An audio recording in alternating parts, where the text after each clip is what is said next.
오늘 주신 하나님의 말씀은 야고보서 1장 1절에서 4절까지의 말씀입니다. 하나님과 주 예수 그리스도의 종 야고보는 흩어져 있는 12지파에게 문안하노라. 내 형제들아, 너희가 여러 가지 시험을 당하거든 온전히 기쁘게 여기라. 이는 너희 믿음의 시련이 인내를 만들어내는 줄 너희가 알미라. 인내를 온전히 이루라. 이는 너희를 온전하고 구비하여 조금도 부족함이 없게 하려 함이라. 아멘.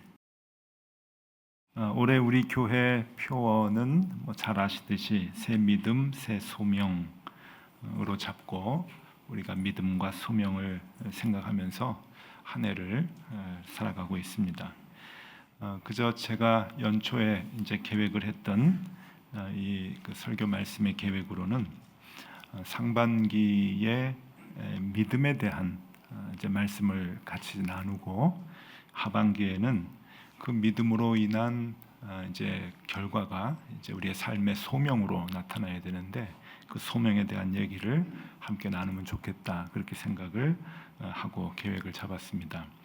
그래서 지난주에 이제 주기도문을 다 마쳤는데 지난주까지 오래도록 우리가 십계명과 주기도문을 살펴보면서 하나님께서 우리에게 원하시는 믿음이 무엇인가 하는 것을 우리가 깊이 생각을 해봤고요. 이제 오늘부터는 그럼 우리가 그 믿음을 통해서 어떤 결단, 어떤 삶을 살아야 되는가라고 하는 소명에 대한 이야기를 우리가 연말까지 이렇게 같이 살펴보면 좋겠다 여겨집니다. 그래서 이 소명에 대한 부분은 우리의 삶의 이제 그 행동에 대한 부분, 또 행실에 대한 부분이 이제 많이 있는데 야고보서를 중심으로 야고보를 이제 살펴보면서 우리의 소명이 무엇인가, 야고보서가 우리 삶의 각 분야별로 부분별로 많은 것들을 우리에게 말씀을 해주고 있는데 야고보서를 보면서 소명을 찾으면 좋겠다 생각을 합니다. 그래서 우리 연말까지 야고보서를 또 우리 같이 들여다보고 함께 그 안에서 하나님께서 주시는 말씀을 나누고자 합니다. 오늘은 그 첫 번째 시간으로 야고보 사도는 우리에게 야고보서를 이제 기록을 해주면서 우리에게 왜 믿음이 있어야 하는지를 가장 먼저 얘기를 해줍니다. 그러니까 믿음의 유익에 대한 말씀을 우리에게 해주는데, 여러분 믿음이 우리가 왜 믿음 생활을 합니까?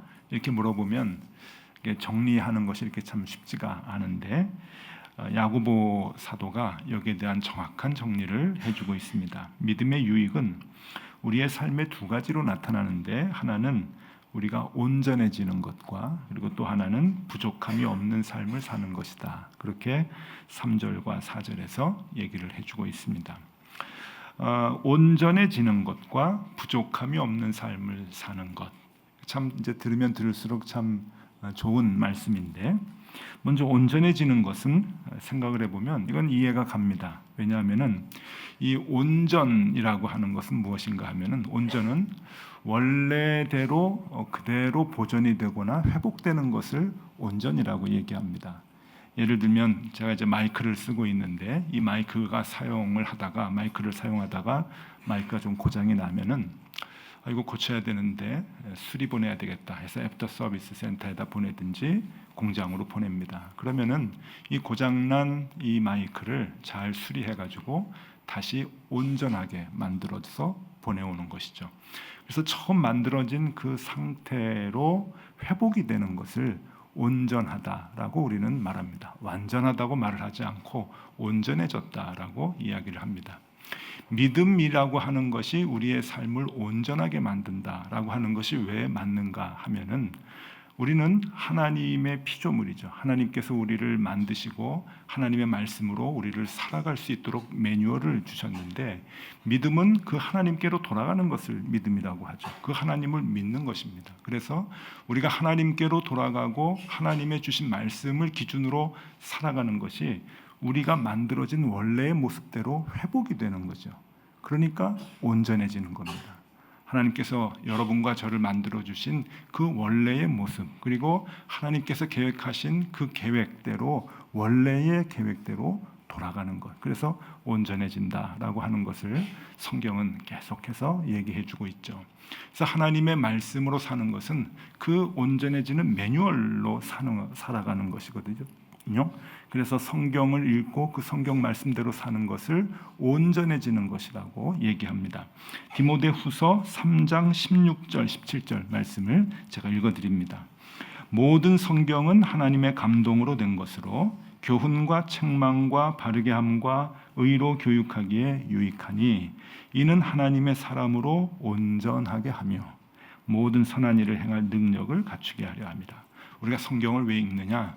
온전하게 되기 때문이다. 그렇게 온전함을 이루기 위해서 우리가 매뉴얼대로 읽는 거죠. 왜요? 하나님께서 우리에게 처음 만들어 주시고 계획해 놓으신 대로 회복되는 것이기 때문에 그렇습니다.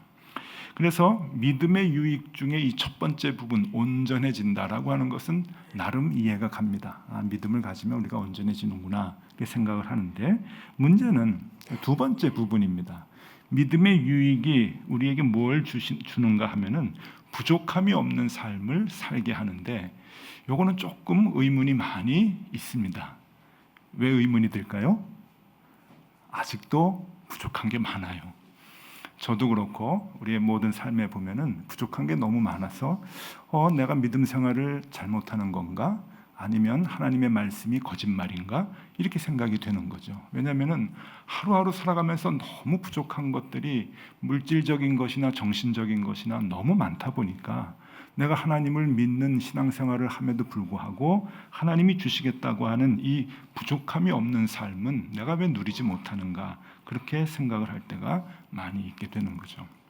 그래서 오늘 짧은 시간이지만은 이 부분 온전해지는 것이 아니라 이 부족함이 없는 삶을 살게 하신다고 하는 이 부분을 우리가 좀 집중적으로 생각을 해보려고 합니다. 이 문제의 이해를 돕기 위해서 여러분들에게 문장 하나를 소개해 드리겠습니다. 도움이 조금 될 것 같습니다.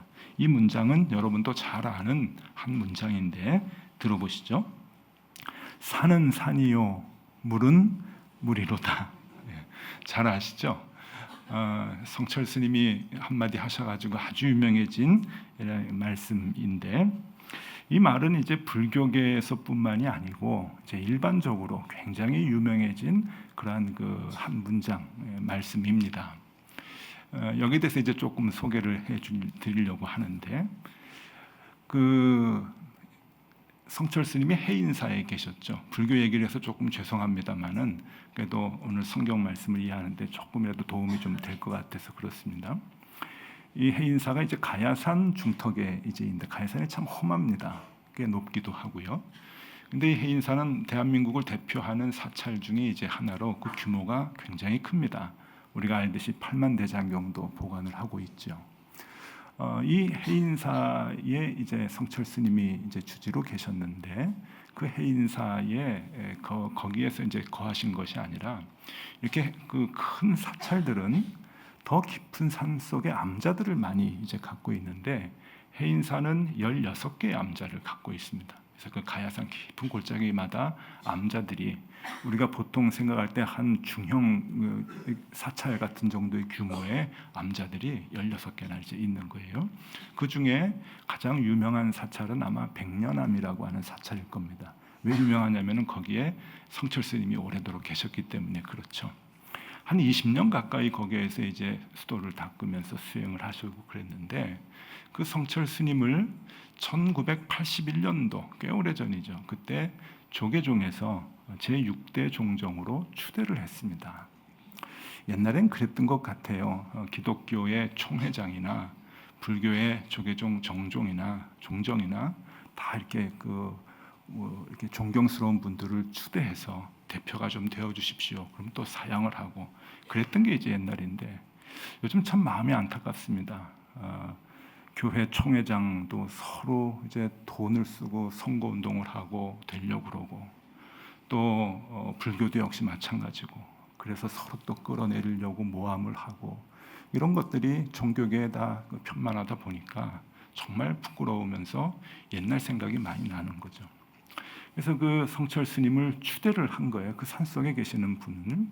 근데 그때 세상 사람들, 불교계도 그렇고 세상 사람들도 그렇고 초미의 관심은 뭔가 하면은 성철 스님이 취임을 하기 위해서 서울에 있는 조계사로 가야 되는데 그 저작거리로 나오실 거냐, 이게 관심인 거예요. 하도 그 산속에서 수행만 하시는 분이니까. 근데 기억하시는 분은 아시겠지만 결국은 나오질 않으셨습니다. 그리고 하라 그러니까 불교를 이제 살리는 의미에서 이제 하시겠다 이제 그러는데 가지는 않겠다 그러고 취임사, 불교에서는 뭐 법모라고 그러는데 그 취임사를 써서 대신 읽도록 했어요. 짧은 취임사였는데 그 취임사의 마지막 부분에 산은 산이요 물은 물이로다라고 하는 이제 문장이 딱 들어가 있는 거죠. 그러니까 이제 일반 사람들은 이게 무슨 말이냐 이제 그러면서 유명해졌던 그런 한 문장이기도 합니다. 이 문장은 성철 스님이 하신 얘기가 아니고 옛날에 중국의 송나라에 있었던 고승 청원유신이라고 하는 스님이 이제 했던 말인데 그 부분을 여러분들에게 조금 읽어드리도록 하겠습니다. 이분이 뭐라고 얘기했냐면은 이 노승이 30년 전 아직 참선에 들어가지 않았을 때 산은 산이고 물은 물이었다. 그러나 나중에 여러 선지식을 친히 뵙고 가르침을 받은 후에 산은 산이 아니고 물은 물이 아니었다. 허나 깨우침을 얻고 마음 쉴 곳 얻은 오늘에 이르러 다시 그 예전의 산을 보니 산은 단지 산이요 물은 단지 물이더라. 이런 이제 그 가르침이에요. 이제 이걸 이제 그 불자들은 다 아는 거죠. 그러니까 성철 스님이 이제 그 조계종 종정에 취임할 때 이 범어를 이제 선포를 하신 것을 사람들이 이제 알게 되는 건데 이게 이제 무슨 뜻인가 하면은 전 잘 모릅니다. 이 깊은 뜻을 제가 어떻게 알겠습니까? 그런데 제가 말씀드리고 싶은 것은 이 청원유신이라고 하는 이 스님이 얘기할 때 사람의 마음이 세 단계가 있다고 하는 그 얘기를 하고 싶어서 그런 거예요. 세 단계. 이 말 속에는 이 세 단계를 어떻게 그분이 구분을 했는가 하면은 배움이 없는 이가 첫 번째 단계. 그러니까 참선을 하기 전에 배움이 없는 그냥 막 사는 그런 사람이라고도 할 수가 있겠죠. 그런 마음을 가진 사람이 이제 첫 번째 단계고, 두 번째는 이 청원유신 이 스님의 그 표현을 빌자면은 가르침을 받으니, 그러니까 조금 이제 그 수행을 하고 그리고 배움을 얻고 하는 그런 사람, 그 가르침을 받은 이의 마음인 것이고, 그 다음에 세 번째 단계가 깨우침을 얻으니라 그렇게 얘기합니다. 아마 이제 도사가 되는 도를 이제 깨우치는 그런 그 입장이겠죠. 그래서 깨우침을 얻는 건데 이게 이제 어떤 단계가 되는가 하냐면은 예를 들면 우리는 그냥 그 소유하는 것에 대한 관심이 많으니까 저도 그렇고 여러분도 그렇고 소유하는 것으로 한번 예를 들어서 이제 대입을 해서 한번 얘기해 보자면은 이런 겁니다. 이제 그 참선을 하기 전에 그 마음은 아이고 내가 쌀이 없어요. 내가 돈이 없습니다. 너무 불편합니다. 그래가지고 어떻게 하든지 살아가면서 쌀을 좀 많이 얻고 돈을 얻어서 떵떵거리고 좀 살아가 보고 그리고 성공했다고 그렇게 느끼고 그렇게 살려고 하는 쌀과 돈을 기준으로 삼고 살아가는 사람이라고 볼 수가 있어요. 그런데 이 두 번째 단계에 가르침을 받은 이의 마음은 기준을 바꾸는 거예요. 그 기준을. 그러니까 산은 산이 아니고 물은 물이 아니다라고 하는데 그 기준을 다 바꿔서 아니지, 돈이 없어도 살지, 쌀이 없어도 사는 거야. 건강하고 화목하게 사는 것이 더 소중한 것이지 라고 생각하면서 만족감을 누리면 쌀이 좀 없어도 돈이 좀 없어도 나는 만족해. 다른 것들이 많이 있거든. 그러면서 기준을 바꿔서 사는 것을 두 번째 단계라고 얘기할 수가 있는 거겠죠. 그런데 세 번째 단계는 무슨 단계인가 하면은 그 기준이 사라지는 거랍니다. 제가 사라지는 거랍니다 라고 얘기하는 것은 제가 거기까지 체험을 못했기 때문에 두 번째까지는 알겠어요. 배움을 얻은 자의 마음까지는 알겠는데 세 번째는 제가 그 경지에 들어가지 못해서 기준이 없어지는 거래요. 그래서 돈이 있어도 그만 없어도 그만, 대신 돈도 소중하고 쌀도 소중하고 그래 있으면은 있는 대로 없으면 없는 대로 초월하면서 이제 사는 거죠. 그러나 부족함은 없이 그리고 만족한 마음으로 그렇게 살아가는 아주 초월적인 삶을 살아가는 것이다라고 이야기를 합니다. 아직 거기까지는 제가 이제 가지 못했지만 제가 얘기하고 싶은 것은 3단계가 있다라고 하는 거예요. 그런데 신앙도 역시 마찬가지라고 하는 겁니다. 우리 그리스도인들이 신앙을 갖고 살아가는 데 있어서 우리가 이 신앙이 여러 단계가 이제 있는데 이 단계들이 많다 보니까 몸살을 앓는 거예요. 우리도 신앙의 성숙함이 있어야 되고 주님께서 얘기하는 그 신앙의 깊은 맛과 그 신앙의 그 깊은 뜻을 깨달아 알면서 살아가는 그 신앙을 주님께서 우리에게 원하시는데 우리가 너무 그 신앙의 성숙을 얻지 못하고 살아갈 때 몸살을 앓게 되는 거죠. 그 신앙이 우리 마음속에서 막 이렇게 부딪히고 이제 그러는 겁니다. 그래서 이 신앙의 단계를 한번 살펴보면은 그냥 이해하기 쉽게 오늘도 3단계 얘기했으니까 그 프레임 안에서 말씀을 드리면은 첫 번째 신앙은 부족한 것을 달라고 기도하는 신앙이라고 볼 수가 있는 거예요. 내 삶의 기준이 쌀이 되고 내 삶의 기준이 여전히 돈이 되어서 그것이 축복의 기준이 되고 신앙생활하는 목적이 되는 거예요. 그래서 그것을 얻으면 하나님께로부터 축복을 얻은 거고 그것을 잃으면 화를 얻은 거고 하는 그 프레임을 가지고 신앙생활을 하는 겁니다. 의외로 이런 마음으로 신앙생활하는 사람들이 우리 주변에 굉장히 많습니다. 꽤 많습니다. 그리고 그러한 신앙을 가르치는 교회도 많고 그러한 목회자들도 많이 있습니다. 그것이 나쁜 건 아니지만은 그것이 전부라고 생각을 해요. 거기에 머물러 있는 거죠. 하나님 쌀 주십시오. 하나님 돈 주십시오. 이것 없으면 안 됩니다. 내가 신앙을 갖고 있는데 하나님 믿는 자에게 능치 못할 일이 무엇입니까? 주십시오 하면서 하나님께 간구하고 또 그것을 얻으면 복을 얻었다고 생각하고 성공했다고 생각하고 우리의 신앙의 목적이 거기에 이제 있는 것. 그것이 첫 번째 단계라고 볼 수가 있는 거죠. 그런데 여러분 신앙은 계속 성숙해져야 됩니다. 두 번째는 그 기준이 바뀌는 거예요. 쌀과 돈이 성공의 기준이고 우리의 삶의 기쁨의 기준이었다고 한다면 아닌 거죠. 쌀과 돈이 기준이 아니고 다른 것으로 기준이 바뀌는 것을 의미하는 거예요. 주님께서 우리에게 구원을 주셨는데 그 구원 하나만으로도 감사하고 기뻐하고 아이고 내가 좀 쌀이 없지 내가 좀 돈이 없지 그래도 만족해. 왜? 기준이 쌀과 돈이 아니기 때문에 주님께로부터 얻은 그 구원과 그리고 내가 또 건강하게 살고 내가 또 화목하게 살면서 믿음을 가지고 살아가는 것을 더 큰 가치로 여길 때 또 거기에서 기쁨을 얻을 수가 있는 거죠. 그런데 신앙은 이 두 번째 단계까지도 가는 것이 아니고 더 깊이 들어가라고 성경은 우리에게 얘기합니다. 세 번째 단계는 무엇인가 하면은 우리 주님 안에서 모든 것을 다 누리는 거예요. 그러니까 그 아까 불교에서는 기준이 없어진다고 하는데 저는 그거 잘 모른다 그랬죠. 그러나 우리 그 말씀 안에서 더 성숙한 그 믿음이라고 하는 것은 제가 얘기할 수 있어요. 그것은 하나님 안에서 돈도 귀하죠. 쌀도 귀해요. 그것을 멀리하는 것이 아니라 그것이 천한 것이 아니라 그것도 소중해요. 그래서 그것을 위해서 간구하고 그것을 위해서 기도하는 사람들도 다 이해하고 품는 거예요. 그러나 거기에 연연하지 않아요. 그것이 내 삶의 목적이 되는 것이 아니에요. 왜냐하면은 내가 하나님의 자녀로서 하나님의 모든 것을 내가 가질 수 있는 자녀의 권세가 있기 때문에 그런 것이죠. 이 땅에 있는 모든 쌀은 하나님의 것입니다. 이 땅에 있는 모든 돈은 하나님의 것이죠. 하나님의 자녀인 나, 그 나의 모습의 정확한 자리매김을 내가 확실하게 알고 있기 때문에 부족해도 주머니에 쌀이 없고 주머니에 돈이 없어도 그것이 부족한 것으로 여기지 않는 거예요. 하나님이 나에게 필요할 때 준다고 하는 것을 믿고 있기 때문이죠. 알고 있기 때문이죠.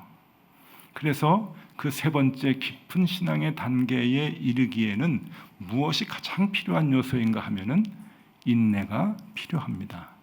하나님이 주실 거야. 그거 다 내 건데 하나님이 필요할 때 나를 인도해 주시지 하면서 인내가 필요한 겁니다. 그래서 믿음이 있을 때 그 인내는 함께 오는 거예요. 우리 어렸을 때 집에서 이제 아이들이 아빠 피자 먹고 싶어. 그러면 이제 피자집에 전화를 해서 주문을 해요. 배달을 해 오는데 이 피자가 조금 늦을 때가 있습니다. 어제같이 뭐 빅 스포츠 이벤트가 하루 종일 있고 그러면은 이 치킨집하고 피자집은 이제 불이 나는 거예요. 그래가지고 전화를 해도 20분 만에 오던 피자가 1시간 만에 오고 막 이제 그러는데 애들은 못 견디는 거죠. 이거 안 된 거 없어진 거 아니야? 왜 이런 거지? 뭐 견딜 수가 없는데 부모님들은 아는 거예요. 아니야, 피자집 있어, 주문했어, 이제 올 거야. 조금 오늘 늦어지는데 올 거야.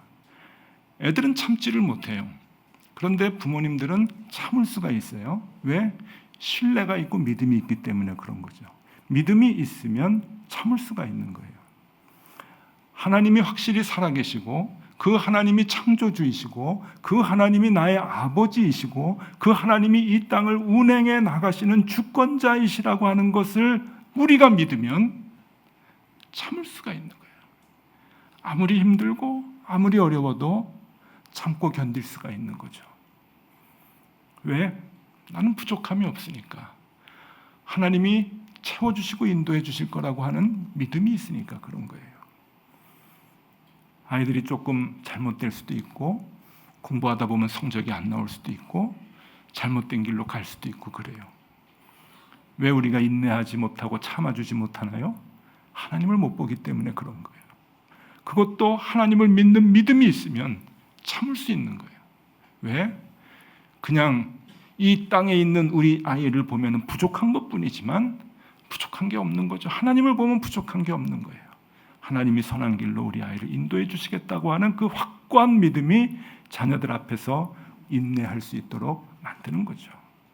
그래서 믿음은 인내를 반드시 우리에게 줍니다. 그래서 야고보 사도는 오늘 야고보서 1장 2절 3절 말씀에서 이렇게 얘기합니다. 내 형제들아 너희가 여러 가지 시험을 당하거든 온전히 기쁘게 여기라. 이는 너희의 믿음의 시련이 인내를 만들어내는 줄 너희가 압니다. 믿음이 인내를 만들어내는 거예요. 그것이 우리를 성숙한 신앙으로 인도해주고 그것이 우리를 부족함이 없는 믿음의 세계로 우리를 이끌어주는 거죠. 오늘부터 저는 소명을 얘기한다고 했는데 왜 소명을 얘기하면서 첫 번째 믿음, 지나온 믿음 얘기를 또 하십니까? 소명 중에서 우리가 가장 소중하게 가져야 할 소명이 무엇인가? 눈치채셨나요?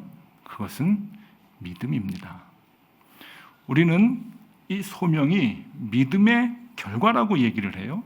믿음이 있어서 그 믿음을 행위로 이제 결단하는 행위로 그 소명을 생각을 하는데 성경에서 야고보 사도는 우리에게 얘기하기를 가장 중요한 소명은 믿음이라고, 가장 먼저 우리가 가져야 될 것은 믿음이라고 얘기합니다. 그것이 우리의 소명이 돼야 되는 거예요.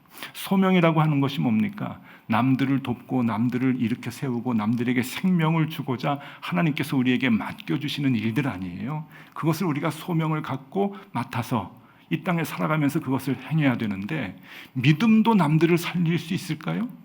네, 살릴 수 있다고 얘기하는 거죠.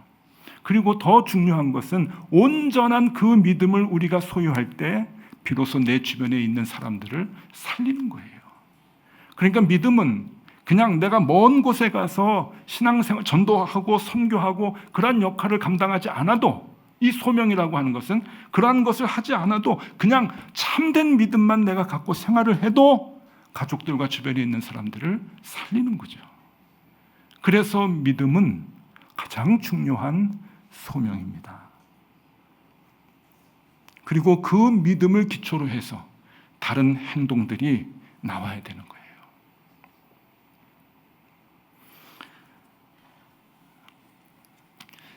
이제 그 결혼 주례를 많이 하죠.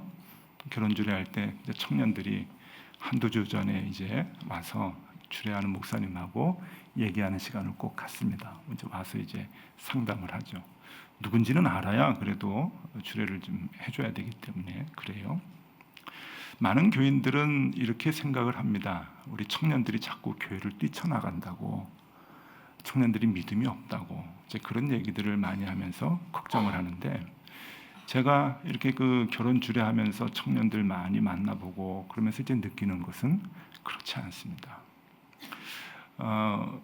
우리가 생각할 때 부모님들이 믿음이 없으면 아이들이 교회를 뛰쳐나갈 것 같은데 청년들이 그렇지 않아요. 오히려 부모님들이 믿음이 없으면 청년들이 더 교회에 간절해집니다. 결혼 상담을 할 때 마지막으로 묻는 게 있어요. 내가 이제 주례를 하는데 주례 목사님한테 뭐 부탁할 거 있냐? 그러면은 어떤 친구들은 간혹 꽤 있어요.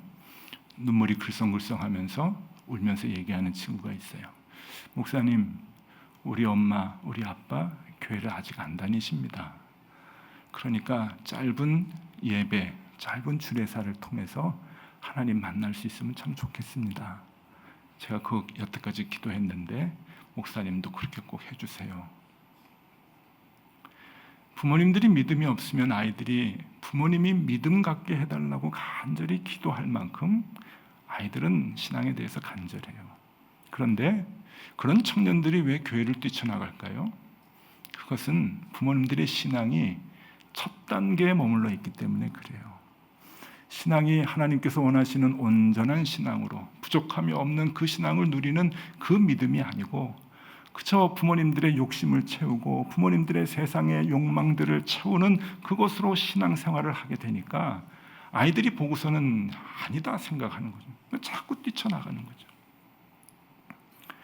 여러분, 우리가 바른 신앙을 갖고 주님께서 우리에게 주시고자 하는 부족함이 없는 그 삶을 사는 그 깊은 신앙의 생활을 우리가 체험하고 그 맛을 보면서 살아간다고 하면은 여러분 분명히 아셔야 됩니다. 그것 자체가 소명입니다.